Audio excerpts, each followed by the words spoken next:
Good evening, good evening, good evening. Welcome again to Begin Again. This is Begin Again University. It is our coaching and leadership development and also relationship development coaching platform. I'm Dr. Ray Johnson, Chancellor, Provost, and President here at Begin Again University. And I always say you can begin again. I say it this way, you can do it. And then there's a response, you can, yes, coach, I can begin again. Let's try that together tonight. For those who are here, those who are on the stream, you type it in. You can do it. Yes, coach, I can begin again. I'm so glad that you guys decided to come back out tonight. I know it's a lot of rain here in Hampton Roads. And for those of you, whoever you are, there may be rains in different parts of the country. I want to spend some time tonight talking to us a little bit about how to recover from a life crash and begin again in your life. You know, there are a lot of times where things happen and it can be really difficult for us when it's time to make the switch and pivot. So many people have had moments in their lives that have happened to them in so many different ways where it has become difficult for them to make adjustments. But the making of adjustments is absolutely necessary. And what Begin Again University is here to do is we're coming alongside you to help you understand the process of how adjustments can be made and to really help you understand that you can begin again and take it the next step. So whether it is a career change, whether it is going back to school, whether it is looking at a promotion on the job, recovering from a divorce, coming together in a second relationship, parenting a child that may be traumatically experienced some trauma in their lives and are in a moment of trouble, and helping them develop a better approach to how they understand the world and see life around them. And then really even in business and industry, maybe you've started a startup company and the startup company is not working as well as you would like for it to have worked. But the important news is that you can re-enter the market again and look at how you differentiate your product or service and begin again in terms of your company. I just want somebody to know that they can make it. Come on, you can make it. Or I say, you can do it. Yes, coach, I can begin again. For those of us who are ministry practitioners, you know, COVID did an interesting thing to us. It forced us to be able to come up with some different approaches of how we kind of get our messaging out while maintaining our mission to be able to reach people and touch people in the different areas of their lives. And so from out of that, I've kind of coined this phrase, the industry of ministry and the ministry of industry, of how we're able to touch people and being able to pivot.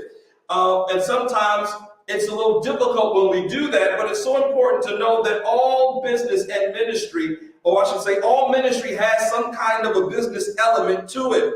But all too often, people who are in the midst of this kind of endeavor of learning how to pivot, they experience moments where they may move too soon, they may move too late, or they may move without the capacity to be able to make the switch and the pivot that's afforded to them in terms of being able to make it. So I want to suggest tonight that when you've got to start over in different areas of your life, that you never move in a way where you allow fear or frustration or procrastination to set in. And what we want to do is help you navigate the process whenever your life has come to a moment where you've experienced a crash that may have happened or that may have taken place. And so whenever that can happen, or whatever that does happen, and whenever it does take place, it can become difficult when you've got to make the adjustment and when you've got to pivot. But as difficult as it may be, I really want us to understand that you can make the switch, you can make the adjustment, you can really have the opportunity where you can begin again. Come on, let's try it again real quickly. You can do it. Yes, coach. I can begin again. I want you to wake up on Wednesday morning at 6 a.m. when you're feeling like it's hump day. I don't want to go to work today, or I don't want to deal with that problematic coworker, or I don't want to deal with this situation. I want you to be looking at yourself in the mirror, and I want you to hear my voice saying you can do it. And then I want you to talk back to yourself in the mirror and say, yes, coach, I can begin again. Here are some common questions I want to put these up on the screen tonight and maybe inside of the room. Common questions. Let's go to that first slide. I'm not necessarily sure what your situation is that you got to begin in. But this is a question that we often ask ourselves: why did this happen to me? Why did this happen to me? Why am I having this experience? I want to suggest to you that remember how we're shaped in terms of coming into our purpose and coming into our destiny. Anybody remember our formula? We've got the L that symbolizes leaders on the left side of the equation. We've got the equal sign. And so leaders equal time times process plus response. Leaders are developed, destined people are developed in their life with times process plus response. Based upon what your response is, determines how you take the next step in your life. So rather than asking the question of why did this happen to me? Why did I go through bankruptcy? Why did I lose the job? Why did I not get the promotion? Why are my family members coming at me like this? Why did the divorce happen? Come on, this is a good one right here. Why is my child acting crazy? Am I in the room with that one right there sometime? Yeah, why am I dealing with this like this? Learn to ask questions differently. What am I supposed to learn from this? How is this experience designed to help me grow and shape me into my destined purpose? Because all things happen for a reason. I often say it this way: things don't just happen.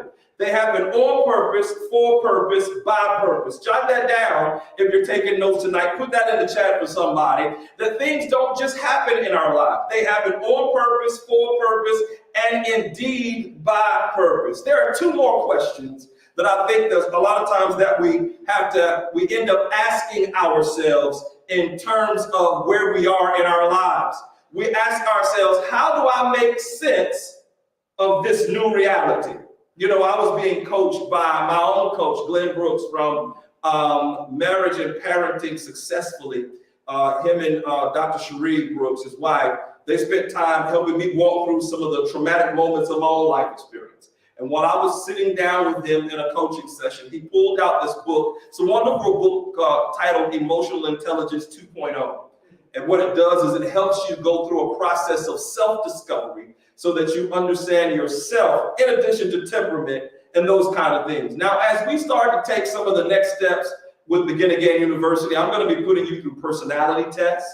You're going to have a DISC analysis, whether you are a dominant DISC, D-I-S-C, dominant personality, highly influential person, somebody who is a chameleon, that's the C, which may be a little bit more melancholy. And then there is the S, someone who is steady, slowly making decisions. And there are animal acronyms for each one of them in terms of the lion, the flamingo, and then there is the chameleon itself. And then there is another one, a turtle. You're going to find out whether you got a turtle personality, because if you're a turtle personality, you roll real slow.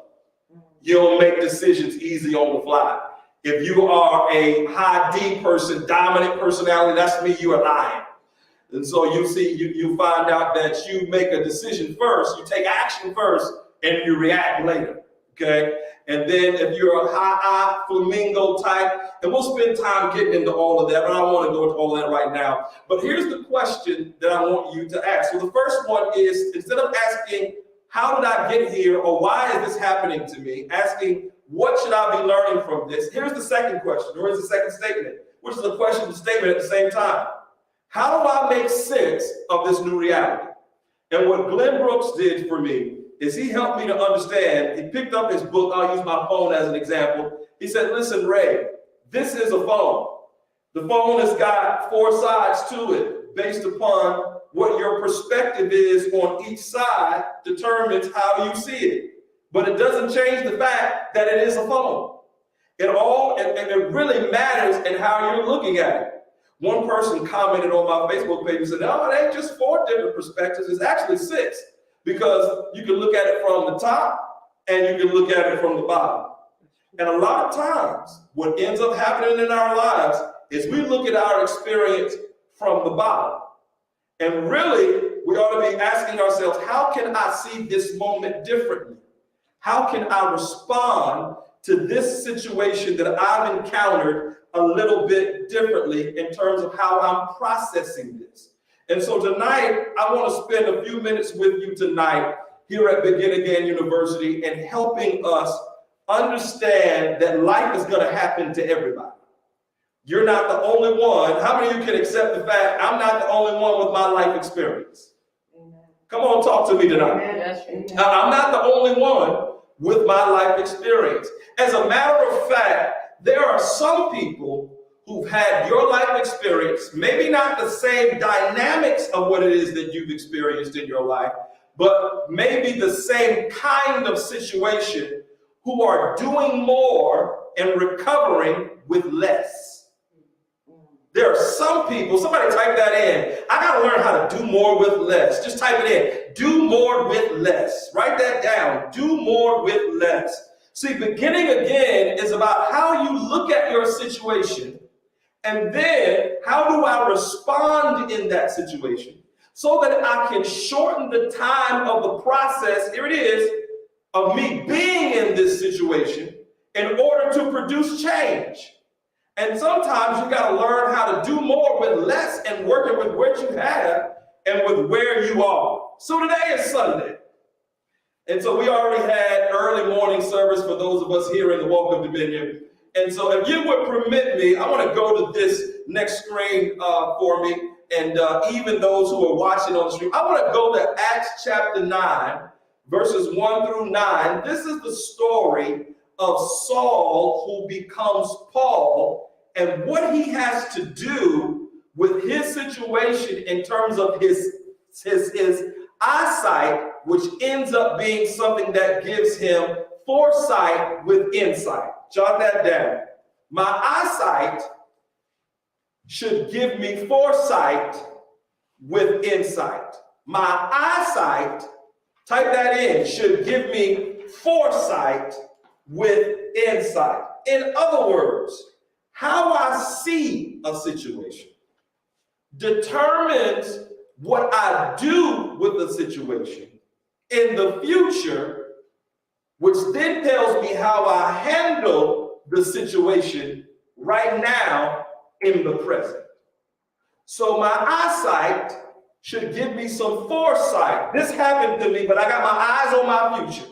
Now what I need is some insight about how I'm handling this moment right now. And nobody better, in my opinion, than Saul, who becomes Paul, who learns how to do this. Let me read this real quickly. Now, this is our coaching platform, but it is Sunday, and I do happen to be the Reverend as much as I am a coach. Let me just read this, and let's just kind of walk through this real quickly. Here is what the text of Scripture says, should be on the screen for you. Acts 9, 1 through 9. Meanwhile, Saul was uttering threats. He was on his way to really halt the spread of the gospel, and he was really persecuting people who were believers. And the text says, while he was uttering threats with every breath and was eager to kill the Lord's followers, so he went to the high priest and he requested letters addressed to the synagogues in Damascus. Listen to what it says right here. Asking for their cooperation in the arrest of any followers of the way. What way? That would be Christianity. He found there.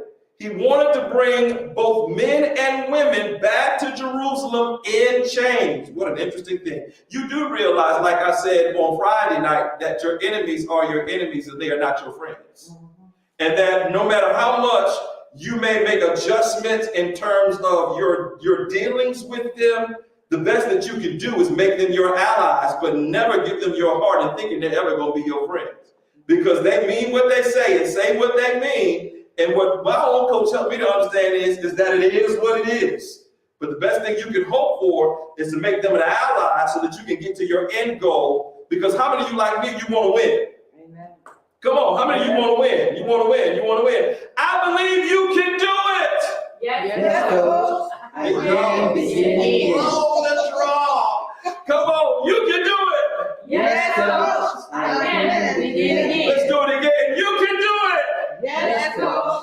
I can begin again. You can face that difficult mother-in-law. You can do it. You can face that troubled area with your child. You can do it. You can begin to look at how you're going to go back to school. You can do it. You can begin to mend the brokenness of a relationship. You can do it. You can come into a marriage late in life and make it work. You can do it. You can get married for the first time late in life. It can happen for you. You can do it. You can come off of addictions. You can come out of difficult situations. You got to have it in your mind that you're headed toward your future, that there's more in store for you, that you literally can do it. Come on, let's go back here with Paul. So he wanted to bring them, both men and women, back to Jerusalem in chains. As he was approaching Damascus on this mission, listen to what it says. A light from heaven suddenly shone down around him. Here it is. He fell to the ground and heard a voice saying to him, Saul, Saul, why are you persecuting me? He asked the question, who are you, Lord? Look at that right there. He's having an encounter moment where his perspective is being adjusted. In other words, are you the one that's in charge? Saul asked. And the voice replied, I am Jesus, the one who you are persecuting. Now get up and go into the city, and you will be told what you must do. The men with Saul stood speechless. Look at this. For they heard the sound of someone's voice, but saw no one. Let me put a pin in that right there for a second. He is on this road, riding on these horses. He falls off his horse, talking to somebody that is not there. Everybody else is observing him and watching him, but he's having a personal encounter with the divine. Now, I'm going to just take that without perverting it. Let me flip it on its head for a coaching dynamic. Some of the things that you are experiencing, that you're seeing, are in your own head. Everybody else is standing around you and watching you go through your experience, and somebody else is saying to themselves, well, why are they still stuck right here? You know, let me just turn this way. I know I'm just messing up the camera people right now. This is going to frustrate them. But maybe I'll stand right here so it won't jack up too bad. Listen, I want us to know, even those of us who are in the room and those of us who are on the street, that there are sometimes when an experience happens to us, we can get stuck right there, and it's very real to us as we get stuck right there. But others around us are going, man, that ain't no big deal. You can recover from that. Get up from that. When are you going to make a decision about that and make a move? Sometimes the decision that you don't make exists only in your mind and in your head that keeps you from making the decision to get up from right where you are. So I want to suggest to us tonight that how we view and how we see the crash moment of our lives and how we process it makes all the difference in the world. This is why I'm saying to us, you can do it. Come on. Yes, coach. Yes, coach. I can. I can begin again. Hopefully I've gotten right back here in the right place for those of you who are on the stream on tonight. Let me finish reading exactly what it says here in verse 7. Look at this. The men with Saul stood speechless. I'll try not to move anymore. For they heard the sound of someone's voice, but saw no one. Saul picked himself up off the ground, but when he opened his eyes, he was blind. Did y'all see that right there? When he opened his eyes, he was blind. When he opened his eyes, he was blind. So his companions led him by the hand to Damascus. He remained there blind for 3 days and did not eat or drink. So I want to just go to that next screen for me. Why do life crashes happen in our lives? You got to understand, a crash is going to happen in your life in some form, some shape, or another.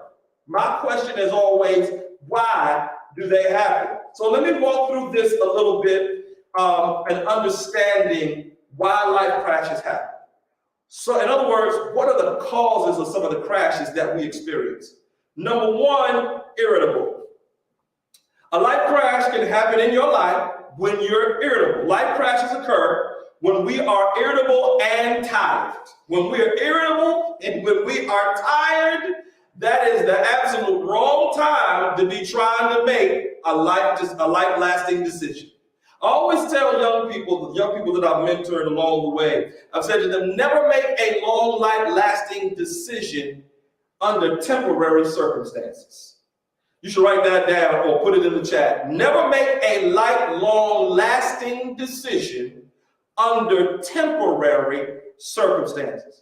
I think this morning we talked about, someone asked a question about forgiveness, and is it possible to forgive someone without necessarily re-entering into a relationship with them? And I said, absolutely, yes, you can forgive someone, because that's about you and your own peace and your own wholeness and your own heart. And because God's forgiven you, you've got to forgive others. But nowhere does it say you have to re-enter into a relationship with somebody who's not made a change, who hasn't determined that their behavior is out of bounds and that they have wronged you and that they still have the same life perspective that they have. And so let the same set of scenario or circumstances come back again. They'll make the same exact decision again, same exact injury comes to you again, and then all of a sudden you're hurt all over again. So you've got to put in these three things. I said them this morning, you've got to put in boundaries, write them down, put them in the chat. You got to put in boundaries. You've got to put in barriers. And this one I didn't say, but I meant to say it this morning. And there are some moments when you got to put up some blockades.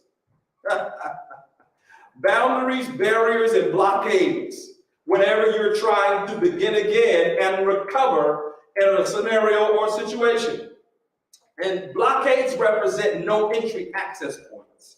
That's a blockade. No entry access points. Boundaries set limitations. Boundaries set limitations.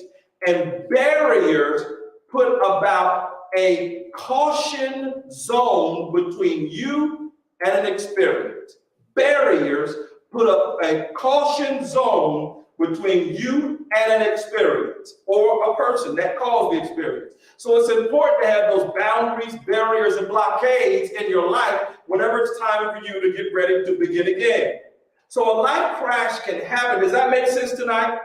Yeah, come on. Does that make sense tonight? Yes, Talk sir. to somebody Yes, to hear you on the screen. So now listen, here it is. We are worn down by fatigue, and sometimes we are sick and tired of being sick and tired of the same old thing without change. Whenever that goes on too long, a life crash is imminent. Whenever we go on with the same humdrum after moment after moment after moment, a lot of times a crash is getting ready to happen in our lives. So it's important to never make decisions when you're tired and when you're irritable, not long life lasting decisions, because you just want to get the pressure off of you and you want to just get out of the moment, that sometimes you'll make a decision too quick, too fast, too soon. Come on, let's go to this next one. Why do life crashes happen? Ignorance. Sometimes life crashes happen due to ignorance. If you look at this on the screen, go to that next one. It should have some red there. These moments happen due to a lack of exposure. We mistake ignorance from an inability to understand or an intellectual shortcoming, if I could say it that way. We confuse the two. Ignorance has more to do with exposure than the process of understanding. Some decisions we make and have made was due to our own ignorance because we had never been exposed to this before. They happen because we have never seen the pattern. Really, we are unaware. Come on, can we talk right there for a few minutes? I was unaware. You were unaware of this person's character and behavior before you made connection with them. You were unaware of the fine print on the bottom line of the high interest rate before you made the purchase. We all right there? Yeah. You were unaware of what the consequences would be before you engaged in this particular scenario or situation. And so a lot of times crashes happen because we are unaware. Let me just say to someone tonight who's watching or who's tuned in or whatever platform you're watching this on, whenever you are unaware and a crash happens, go easy on yourself. Go easy on yourself. Learn how to give yourself a break because life happens to everybody. And here's the important part. You can begin again. You can do it. Yes, Coach. I So remember, the scripture says that my people are destroyed for a lack of knowledge. I would translate it in a coaching dynamic to say a lack of exposure. And what we want to do here at Begin Again is give you the exposure that you need to be able to make it through some of the scenarios and situations you may find yourself in. Come on, let's go ahead to this next screen real quickly right here. I want to hasten through this to make sure that we get through tonight. Life crashes can occur because we have found ourselves, this is a big one, under the influence. Life crashes can occur because we have found ourselves under the influence. What do you mean? The influence of glitz and glamour. Sometimes we make decisions because we are awed and oohed about the appearance of something. The way that it looks. Come on, how many ever bought something because it was shiny? Hey, come on, good. Yeah. I bought it because I was shiny. I made connection with him or her because they look good.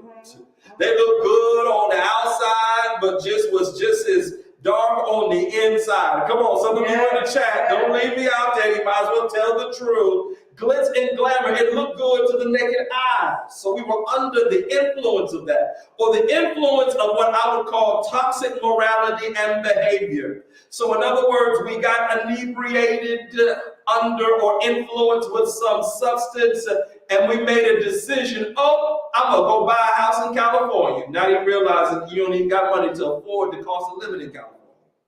Because we're under the influence. Or the influence, this one is really, really getting the generation behind the millennials. Well, I would say millennials and Gen Z on this one. The influence of entitlement and the easy way out.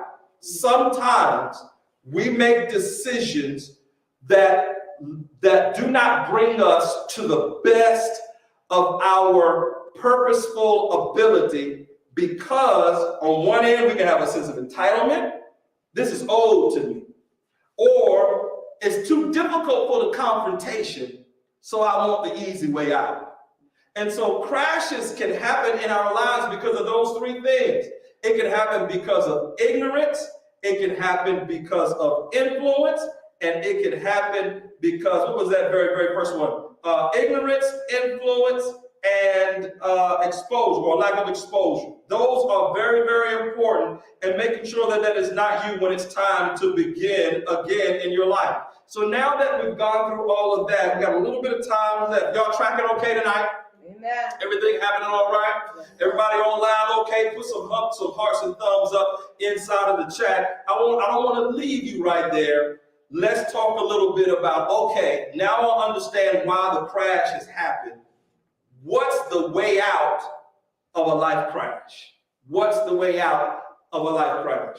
When I think about my own life, and I think about the crashes I've experienced along the way, I always would want to know, okay, I've gotten into this. Maybe this one was influence, glitz, and glamour. Maybe this one was ignorance and me being unexposed, or influence and unaware. How do I get out of where I am in terms of what I'm in? So a lot of times when you're trying to make your way out, go ahead and skip to that next screen that says the way out of a life crash. The way out of a life crash, I got 3 T's. Skip that one on ignore, go to the next one. 3 T's. The way out of a life crash is that we must learn to trust again. The way out of a life crash is that we must learn to trust ourselves again. We must learn to trust again. Think about Saul in this moment. Saul is thinking he's right on the money. He's thinking there ain't no way that this guy that was Joseph's son, a carpenter, could be the Messiah. As a matter of fact, he's dead, he's gone. And the zealots of the Jews, they done stole his body. Ain't no way he could be the Messiah. Can you imagine, just imagine with me for a moment, Saul, who was a Pharisee, he is an intellectual scholar in terms of the law of the scripture. In his mind, he's thinking, I know I'm right about this. You ever had a moment in your life where you felt like, I know I'm right about this, or I'm right about them, or I'm right about that? I'm right about this kind of assessment. Imagine what is going on in Saul's head when all of a sudden this light comes from the sky, blinds him and his horse. He falls down, and then he's got to get up, and he's got his eyes open but can't see. You ever had moments in your life where all of a sudden something has happened to you where you can't see what's the next step you got to take in terms of a decision and move you got to make? Anybody ever been there before? Amen. And when you get in that kind of moment, one of the first things to go is trust. And what ends up happening is trust is replaced by fear. Trust is replaced by fear. And so the way out of a crash is learning how to trust again. We start to develop opinions and start to develop belief systems based upon the crash, where we say stuff like this. I'm going to put Lady on the spot right tonight because one of hers was, marriage is a prison. Marriage is a prison. That was a belief system that developed out of a previous relationship. Yeah, you should cover her ears. That's good. You should cover her ears on that one. And it took time in terms of her evolving to a different understanding of how to begin to trust again in some of those moments. So we must learn to trust those who are with you in and through the crash. Listen to me. I'm talking about getting out of a crash and getting out of what you're in. Sometimes, a lot of times, most times, life will add people to you who care about you and not the stuff in the crash. Here is how you start learning how to trust again. When people can walk with you in and through the crash, they don't care about what it is that you lose. They don't care about who it is that has left and that is gone. They care about you. And when they walk with you through the process of that, that is heaven's way of saying, I got you.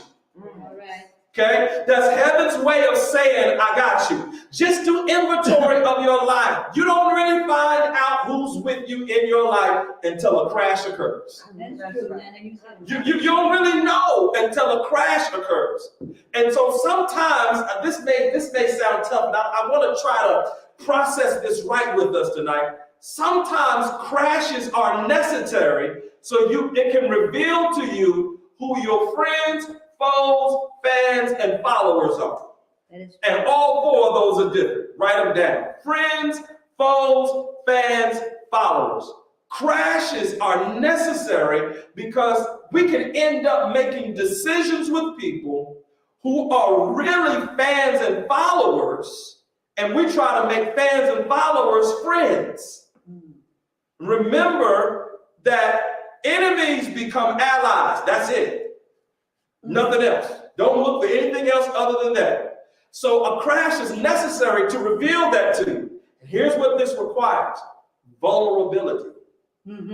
It requires for you to be vulnerable enough to start the process of being able to trust again and coming out from the crash. I got more on that, but for the sake of time, I want to make sure we get through all of these tonight. Come on, second T. Y'all all right? You can do it! You can do it. We can begin again. Come on, you can do it! You can do it. I can begin again. There you go. I can begin again. Number two, we recover from a life crash when we try.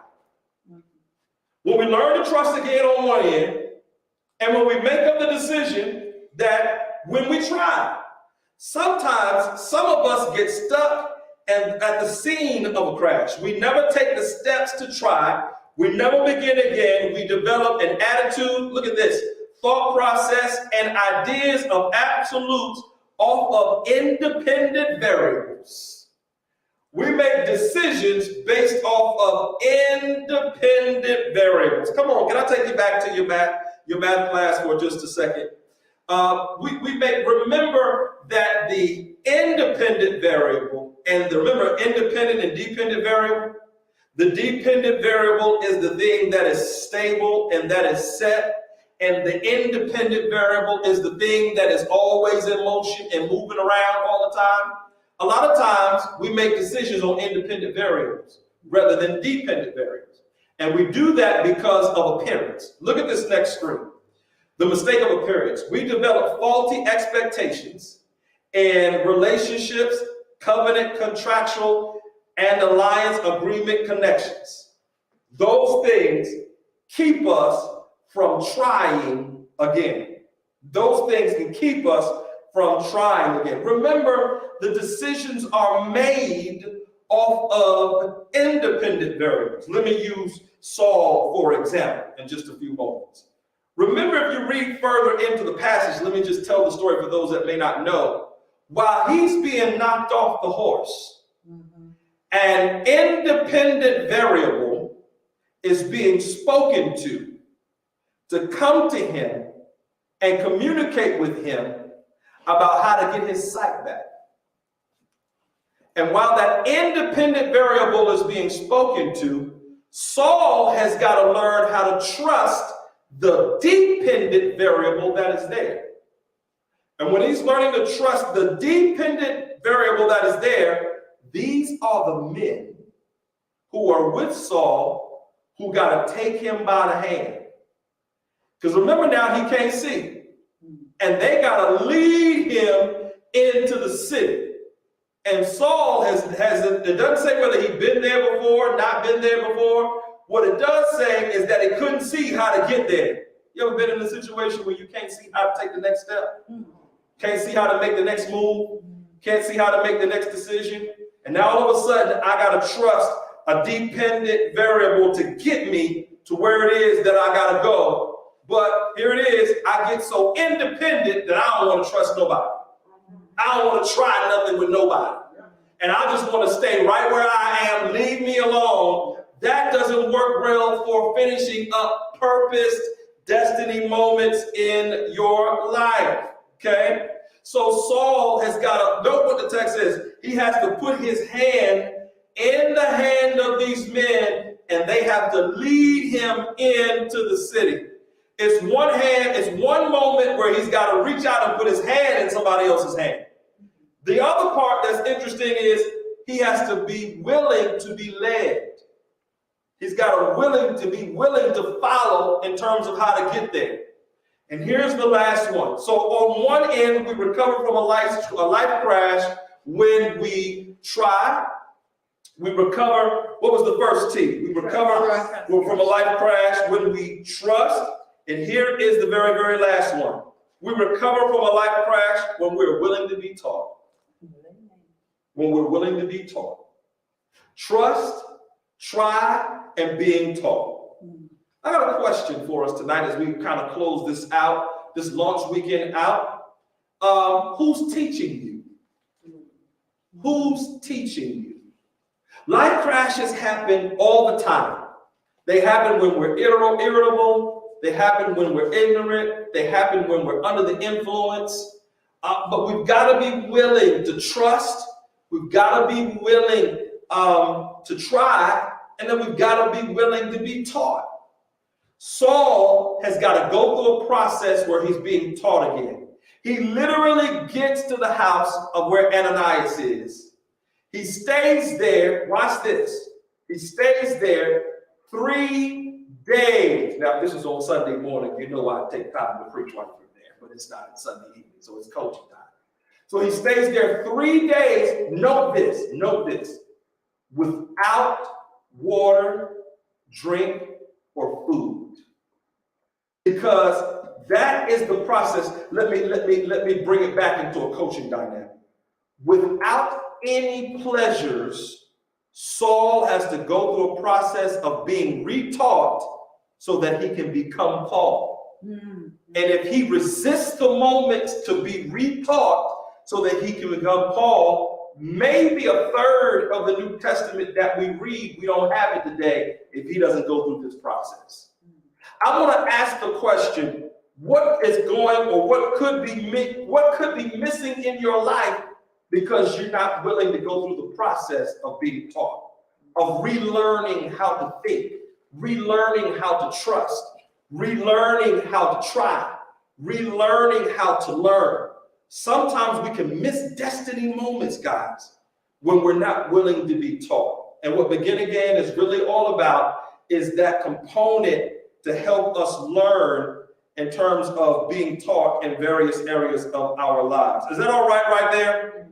Is that pretty good? All right. So I want us to know that Begin Again University has got all the equipping that you need to be taught over in different areas in our lives. And so because of that, I was able to put together 3 groups that I believe will help us, and particularly those of you who are watching on the stream tonight. If you've never been to beginagain.tv, I want you to go there. Inside of your packets on your table, and I don't know if I put these in they should be in on the notes on the screen, so let's make sure they see them. 3 different groups to help teach you. There's the Cubs group.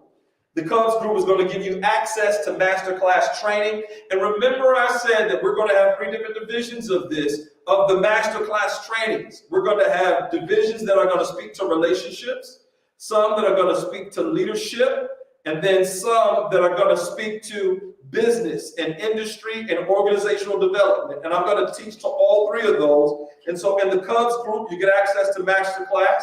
You have bi-weekly to monthly training videos and resources that are available from myself, and I'll bring in other coaches that will come to speak to some of these, my own coach and others that I know, a few others. And the big one is the private Facebook community access group, where you'll have a chance to be able to bounce ideas, communicate, talk with each other.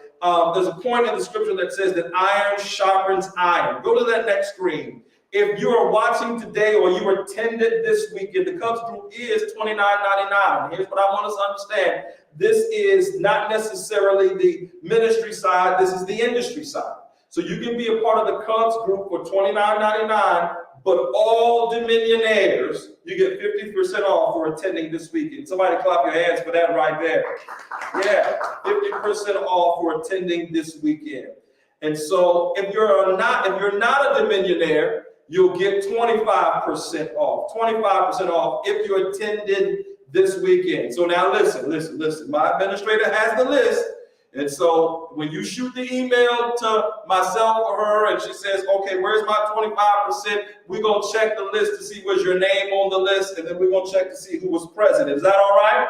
Because this is the business of ministry in the industry side of it. Here's the second group, the Lion Leaders Pack, the adolescents. You're going to get access to the masterclass training, access to the 3-quarter leader system, bi-weekly to monthly training and resources from myself, access to the private community group. But here is the one where I'm going to really break it down, right here in the monthly live mind molding for leaders training. So I'm going to start to talk about different contexts of leadership development. Nonprofit sector, private sector. I'm going to talk a little bit about entrepreneurial exploits and what you need. And then I'm going to move right on over into overall leadership development principles. We heard one, I believe, that Kelly Jennings talked about on yesterday when she mentioned when you're going for a new opportunity, whenever you get there, formal military training, if you show up on time, you're late.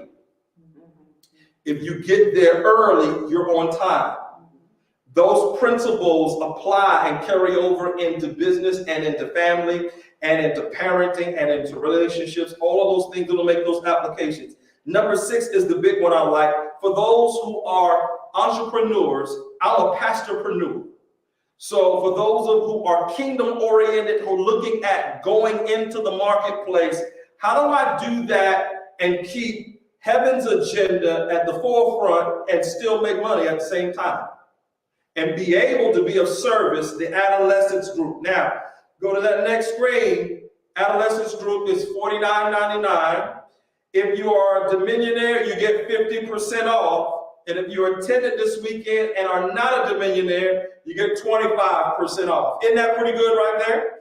So those are discounts. Here's the big one right here, the Pride. So you get access to everything that I already mentioned, all of the first 5 things, mind molding, leaders training, Facebook community group access, all of that. But go to that next screen. Let's do 6 and 7. 6 and 7, that's what I want to look at. Monthly live mind molding for kingdom entrepreneurs. And then number 7 is the big one. One-on-one ministry, industry, business, relationship mentoring. That covers both romantic relationship readiness, parenting and skill development, and also how do I handle managing this personal crisis I'm in. I'll spend time coaching and meeting with you from a period of time of 6 to 12 months that will spend with you. The Pride Group, $79.99, 50% off. If you are a Dominionaire, you get 50% off of that. And if you attended this weekend, 25% off of that. And then case-by-case basis, some of that, you may not pay nothing at all. That's just me working with you and helping you. So we want to see you win in every area of your life so that you can begin again. Here's the big one I want you to see right here on the screen, and we'll land the plane and stop right here with the slides. The first masterclass is going to start in June of 2023. We're going to go 6 weeks right up here in the masterclass. We'll meet at least 3 times in person and online, and the last 3 times throughout the summer will be virtual only. I'll give you that schedule. I want to talk to you about crisis management skill development. Crisis management skill development. We'll talk to you about crisis management skill development. Let me just give you a few examples. How we're doing on time back there. Well, I'll stay right here. How we doing on time? I got at least a good 10 minutes in me, don't we? Yeah, good on time. Let me give you a few examples of crisis management skill development. I came home, I looked at my significant other's phone, I found an invitation for them to meet someone at a hotel. What do? That's a crisis management moment. Would you say, Mary? Would you say, Mary? Should have never picked it up. I should have never picked it up. Should have never picked it up. Should have never picked up the phone. But now you see it. I'm in a crisis. What do? I got a call from the school. I found out that my child was now smoking behind the school. Not cigarettes, but an uncontrolled substance. I'm a parent. What do? Come on. Just wait till just wait till they get home, mother. Just wait till they get home. How do I handle that? What do? I'm talking about crisis management skills. Crisis management skills. What do I do in the midst of that kind of moment? Crisis management skills. Here is another one. Here's another.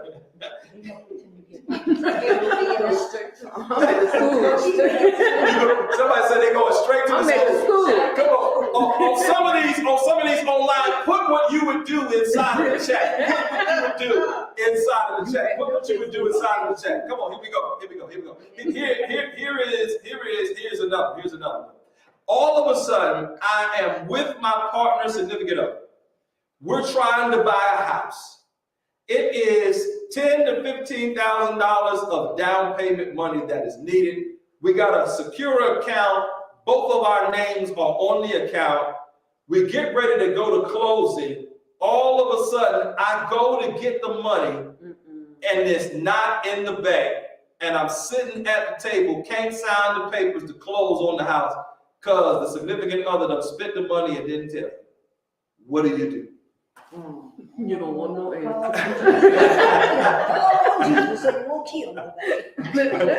I'm talking about crisis management. Or I got some money and there's a video out that's happening right now that we've seen before called the family that prays together. Yeah. Right? Y'all seen the TikTok and the Instagram clip of that one?